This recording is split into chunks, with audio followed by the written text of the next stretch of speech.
He will award them to areas with the best development proposals, and he will prioritize moving young families to these freedom cities. Some of this stuff is good, and I'm not saying everything is good.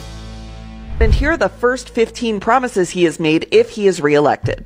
You may have heard of Project 2025, but this is from Agenda 47, and you can read all of these on his website. Okay. First, he promises that he will carry out the largest domestic deportation operation in history. He will also ask for the death sentence for anyone convicted of human trafficking.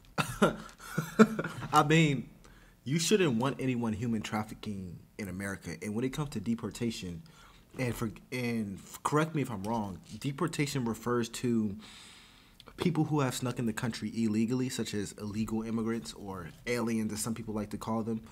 So if you're mandating a process which removes people from the country who practically snuck in, then I don't inherently see a problem with that. And if there are problems, let me know. But my thing is, there is a legal process to maintain or become granted citizenship within the United States. And if people are bypassing that process, not only are they taking up space for people who did not bypass that process, so they're taking up space for people who are trying to get in the right way. They are not paying taxes the way a citizen should. So they're getting, if you think about it, special treatment when it comes to living in the United States. So if Donald Trump is really doing that, I don't actually see a problem. And when it comes to human trafficking, yes, if you are kidnapping humans and then selling them on the black market so bad things can happen to them, you deserve the worst of the worst punishments. I don't see anything wrong with that. But let's continue. He will close the Department of Education and return all education standards to the states to decide. He will put prayer back into school, and he will criminalize any race-based advantage programs. He will end the Affordable Care Act. He will ban gender-affirming care for adults and children, and he will ban any federal dollars from going towards gender-affirming care. Okay, so I don't even know what gender-affirming care is. Let's look it up. I'm assuming it's care towards I don't even know what that means. I don't know what that means, gender affirming. So I need to define it. What is the meaning of gender affirming care? The process an individual goes through when they begin to live as their authentic gender rather than their presumed at birth. What? Okay, I still don't really know what it means. I don't know what that means. I have no idea. But when it comes to banning the process or banning race-based admission systems,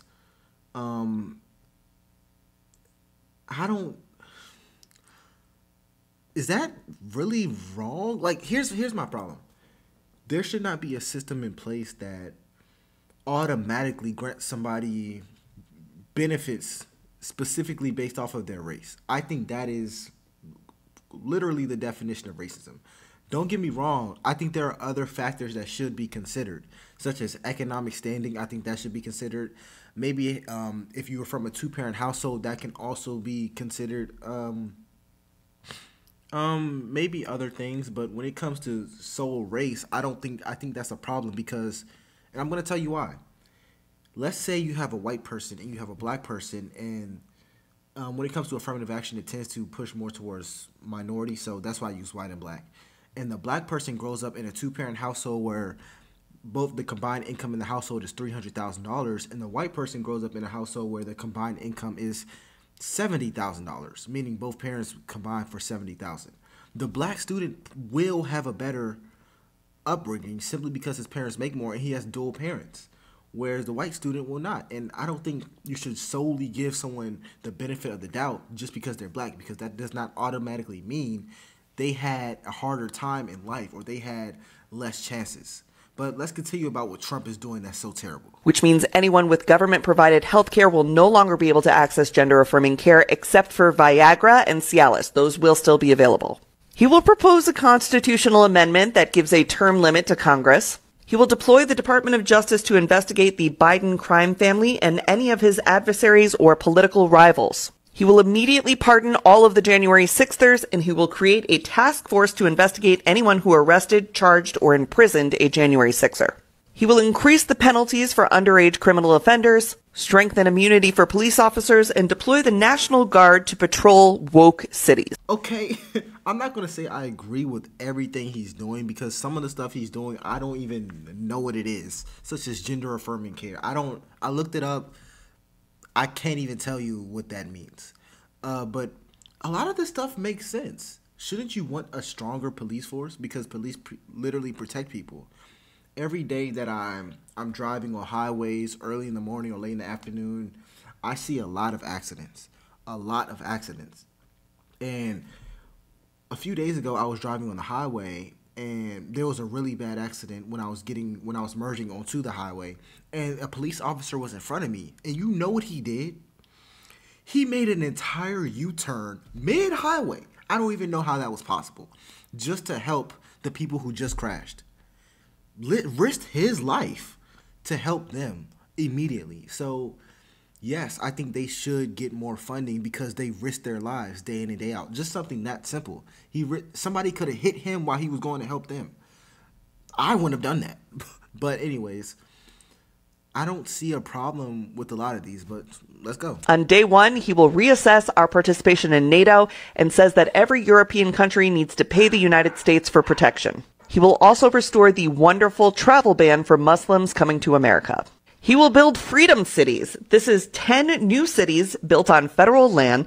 He will award them to areas with the best development proposals, and he will prioritize moving young families to these freedom cities. He will kill all e-vehicles and e-vehicle legislation, seeking to replace that with the development of a flying car. He believes that we could create a car that vertically takes off.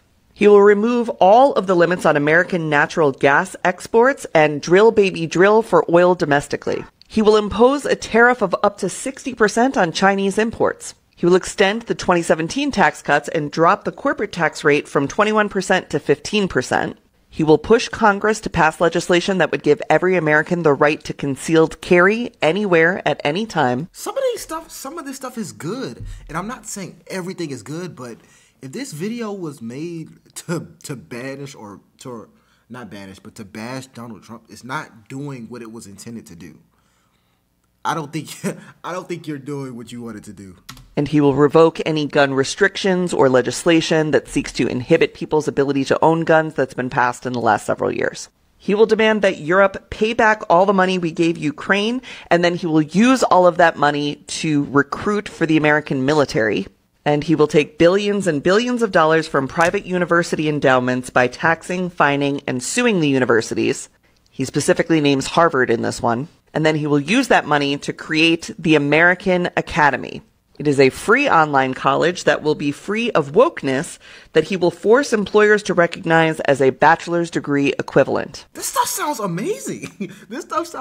Free college that will be the equivalent of a bachelor's degree. You know how many lives that will save? One of the biggest issues right now is student debt in the United States, and which is shocking because he's the first person I ever heard say, okay, let's just have a free college for people who can't afford to go. He's literally the first person.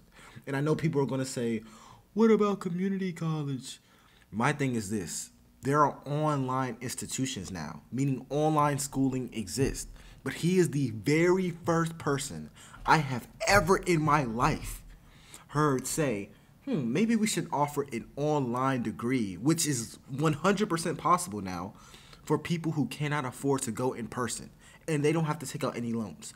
Do you know how many lives this will save? Wow, this is amazing. A lot of these are amazing. America would be a promised land if some of this stuff was implemented. Whether or not you agree or disagree with Donald Trump, if a lot of this stuff was implemented, America would be it's already amazing, but it would be even more. But anyways, if you have any more suggestions for me, comment down below.